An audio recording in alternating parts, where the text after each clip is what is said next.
Aleluia, glórias a Deus. Louvado seja o nome do Senhor.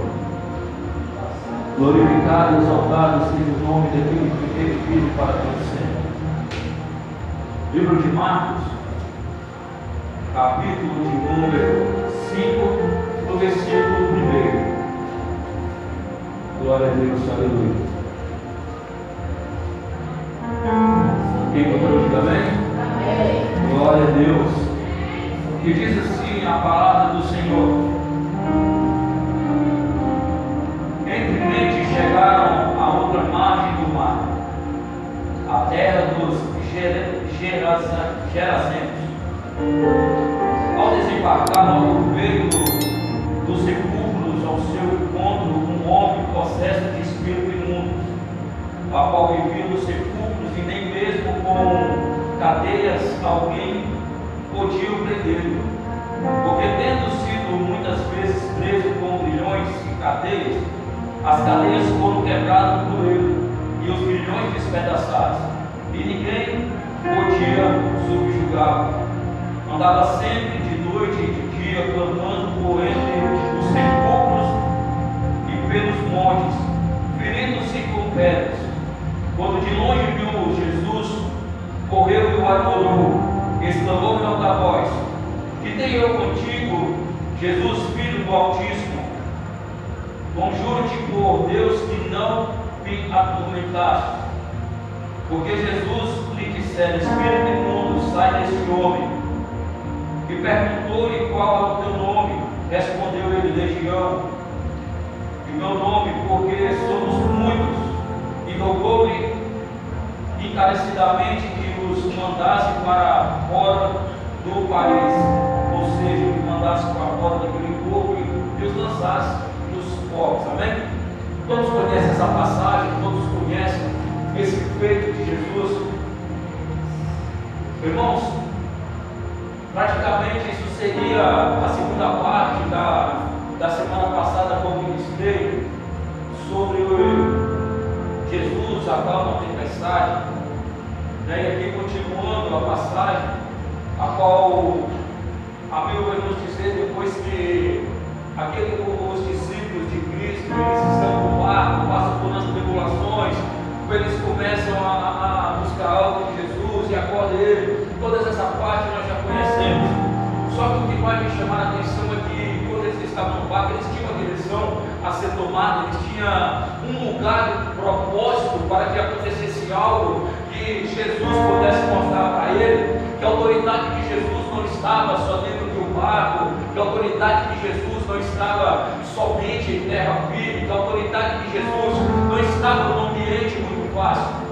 A Bíblia vai nos dizer que quando eles estão na travessia, eles estão no barco, Jesus ele vai até uma cidade chamada Gadara, como todos conhecem, e logo Jesus, quando ele chega sobre a praia, a Bíblia vai nos dizer que um certo homem, possesso de demônios, um homem a qual não tinha convivência com familiares, um homem a qual até mesmo não tinha relação, não tinha uma esposa, talvez tinha e também não poderia estar com ela, tinha filhos, mas também não poderia estar com eles, porque algo aconteceu sobre a vida daquele homem, algo aconteceu sobre a vida daquele jovem, ou seja, na vida daquele rapaz.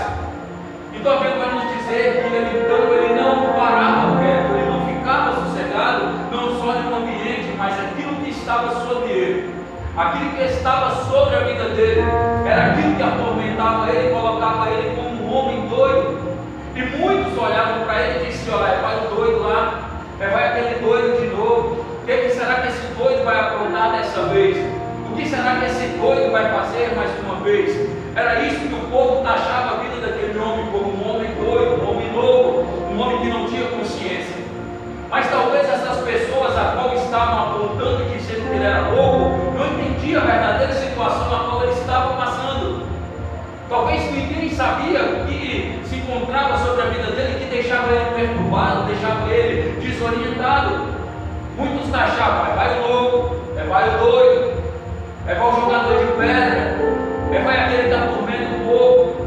Sabe, irmão, às vezes nós também somos taxados dessa maneira. As pessoas que não sabem o nosso sentimento, pessoas que não sabem vivenciamos. Pessoas que não sabem o que nós passamos, geralmente eles vão nos apontar e vai dizer: olha, vai o doido, vai o maluco, olha lá como é que ele se veste, olha a maneira que ele anda, olha a maneira que ele fala. Sabe, irmãos, é algo que me chama a atenção, porque aqueles que não estão no mesmo caminho, aqueles que não estão no mesmo foco, eles sempre vão ter uma ideia diferenciada daquilo que você convive. Pessoas para estar julgando, apedrejando, dizendo tudo ao contrário, isso tem de monte. Mas aqueles que verdadeiramente eles querem se ajudar, que eles querem se ajudar, esses são poucos. Creio eu que no meio daqueles que diziam que ele ia levar o doido, que ele ia levar o maluco, alguém no meio deles queriam ajudá-lo. Só que não podiam ajudá-lo, porque o que estava sobre ele era maior do que toda tentativa de uma ajuda humana. Imagine quantos ali não chegaram, não tentaram dar uma palavra, não tentaram dizer para ele: moço, você tem que se internar, porque o que você está passando, isso aí não, só o médico vai ter cura. Só que ninguém esperava que os médicos já estavam a caminho para operar aquele milagre. Pode ser que até mesmo ali naquela região todos já ouviram falar de Jesus, mas nunca pensavam que Jesus ia até lá para fazer um milagre. Só que o que vai me chamar a atenção é que aonde tem a palavra de Jesus, aonde tem o conhecimento de Jesus, Jesus ele vai sim, Jesus ele se adentra sim, aonde nós não esperamos que ele se adentra, ele vai se adentra sim. Às vezes nem precisamos clamar, às vezes não precisamos nem orar, às vezes não precisamos nem chorar, porque o verdadeiro sentimento, a qual está dentro de nós, Jesus ele já conhece. Então ele chega na hora exata. Às vezes você está andando por caminhos, às vezes você está passando por problemas, às vezes você está por situações que você fica assim: até agora Jesus não chegou para fazer algo na minha vida. Só que Jesus ele está a caminho sim. Jesus, uma hora você vai ver que ele vai chegar assim. Para muitos ali vendo aquela situação, não sabiam nem a hora, não sabiam quando, não sabiam a data, não sabiam o dia, não sabiam que Jesus ia estar ali. A hora que você menos espera, vai ser a hora que Jesus ele vai chegar. Aleluia, Deus! Imagine então quando Jesus coloca os teus pés sobre a areia. A glória de Jesus ela já seria manifesta. A glória de Jesus sobre aquele terreno ele já estava sendo manifesta. Porque quando Jesus está na travessia, que Jesus está no barco, o inimigo ele já começa a se levantar da onde Jesus já se encontrava. Jesus estando na trajetória com seus discípulos, no meio da trajetória o inimigo já estava lutando para que Jesus não continuasse para chegar até ali para causar uma libertação. O inimigo ele já começou a colocar na cabeça dos discípulos que não haveria necessidade deles atravessar o mar e voltar da onde eles saíram.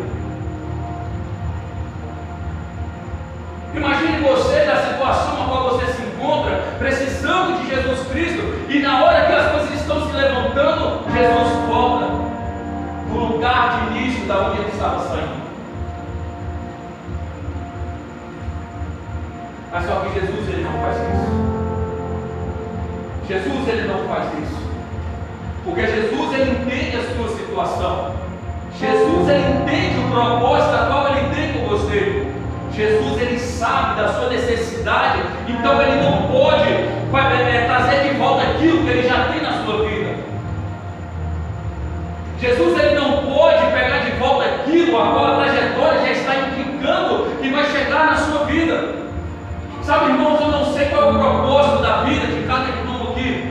Eu não sei a situação de cada irmão aqui. Eu não sei o que você está passando na sua vida, mas eu sei de uma coisa. Eu sei o propósito que Jesus ele fez com você, e o propósito que ele tem para você é um propósito que vai se cumprir, porque a palavra dele não é palavra que volta atrás. A palavra dele vai se cumprir na vida de quem eu escolhi. E se você é um escolhido desse, eu gostaria que você já desse um brado de glória. Eu gostaria que você exaltasse o nome do Senhor.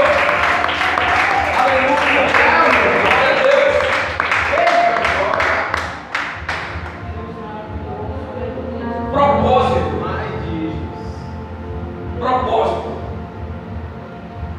Este homem tinha propósito. Este homem, ele tinha um propósito de Deus sobre a vida dele. Jesus chegando à beira da praia, colocando os teus pés sobre a areia, Jesus manifesta a glória dele sobre aquela região. O demônio então, a qual estava sobre a vida daquele homem, ele começa já a prever, falar: meu Deus, e agora? E agora Jesus está vindo. Jesus está vindo para nos atormentar. Olha só quais são as palavras do demônio sobre a vida daquele homem. Jesus está vindo nos atormentar. Mas quando ele vem antecipadamente, se ainda não é a hora, se ainda não está chegando a hora dele vir,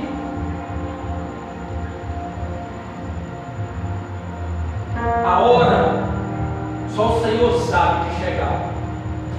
O inimigo, ele pode lançar na sua cabeça que seu tempo de vitória ainda não chegou. O inimigo, ele pode lançar sobre a sua vida que o tempo de cantar a alegria ainda não chegou. Mas algo eu tenho para dizer para você novamente: sim, quando o Senhor ele trata, ele cumpre, e você também e eu também, nós não vamos saber a hora, mas só que a hora do Senhor é a hora verdadeira, é a hora que nós não estamos esperando. O inimigo, ele luta para que nós não entendamos a proporção que o Senhor tem na nossa vida. De repente você está esperando algo da parte do Senhor. De repente você está orando, você está buscando e está dizendo: nossa, até agora não chegou. Quando é que vai chegar? Está difícil demais. Sabe, eu acho que eu vou até desistir. Eu vou até desistir de esperar, porque está difícil demais.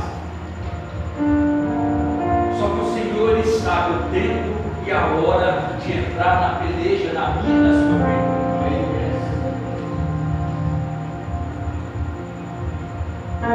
E o que vai me chamar a atenção é que quando os demônios que estavam sobre aquele corpo, eles não queriam voltar imediatamente de onde eles saíram.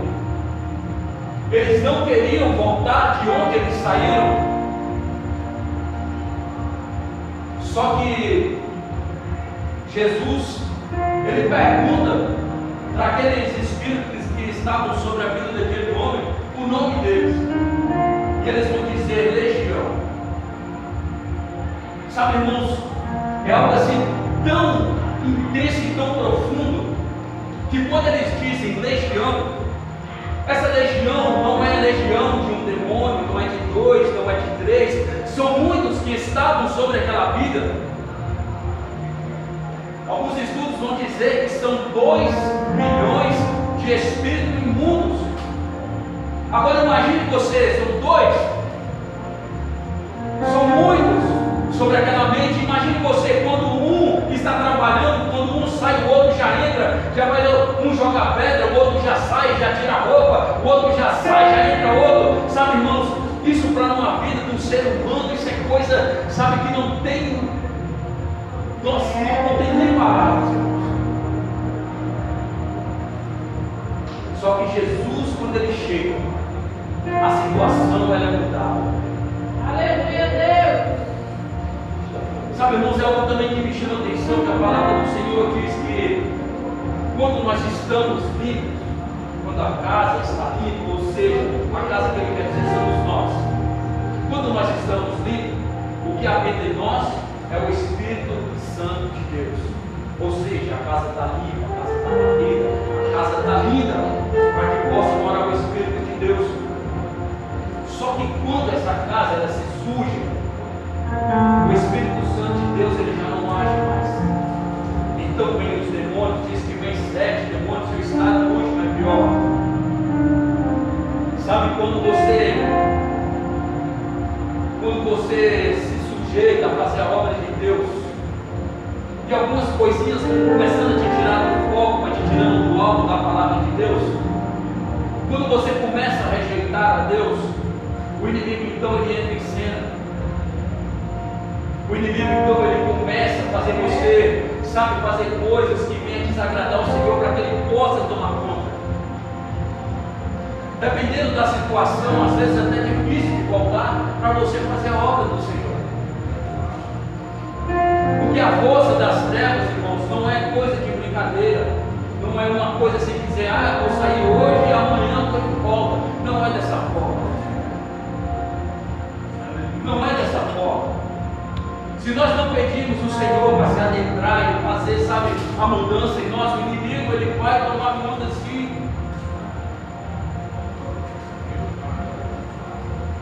Jesus Cristo, então, colocando aquela legião para sair daquele corpo, o que vai me chamar a atenção é que aqueles espíritos imundos, eles pedem não para ser mandados de volta do abismo, mas sim para uma manada de porcos a qual se encontrava ali. Uma manada de porcos.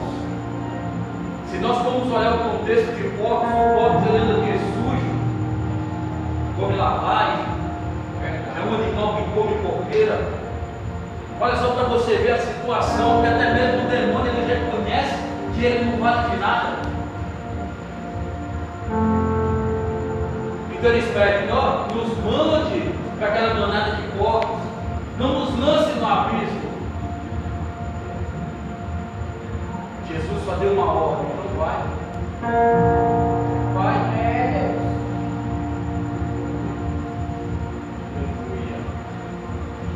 Irmãos, é algo tão tremendo que o Senhor ele faz na vida do ser humano. Ele nos tira do lugar onde nós não valemos nada, para colocar no ambiente onde a gente vale tudo. Aleluia, Deus. Ele nos tira de um ambiente onde a gente acha que o mundo ele é confortável, que o mundo vai nos trazer alegria, que o mundo vai nos levar para um caminho, sabe, de salvação. Esse é o intuito do inimigo, tentar nos enganar. Só que quando o Senhor ele chega, ele muda o caráter do ser humano, ele muda as vestimentas do ser humano, ele muda até mesmo a maneira de falar, ele muda a maneira de pensar, porque os pensamentos, quando nós estamos em Cristo Jesus, é pregoar a palavra dele, salvar pessoas que estão no mundo, levar o amor de Cristo, ensinar as pessoas que o mundo lá fora ele não vale de nada, que o mundo lá fora é uma alegria passageira, porque nós sabemos que o intuito do inimigo é enganar as pessoas, para que as nossas almas elas vão perecer, para que a nossa alma elas vão para o inferno, sendo que o melhor que o Senhor ele tem para nós, a alegria ele tem para nós. O Senhor tem algo grandioso para nós, irmãos. O Senhor está preparando algo grandioso para nós. Que pena que as pessoas que ainda estão lá fora ainda não enxergaram isso, que Deus ele é tudo em nossas vidas.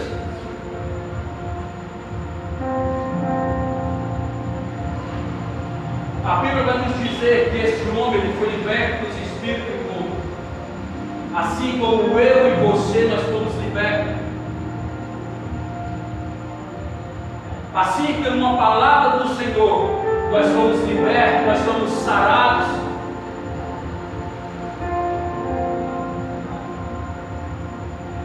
Somente uma palavra do Senhor, nós estamos sarados das nossas feridas.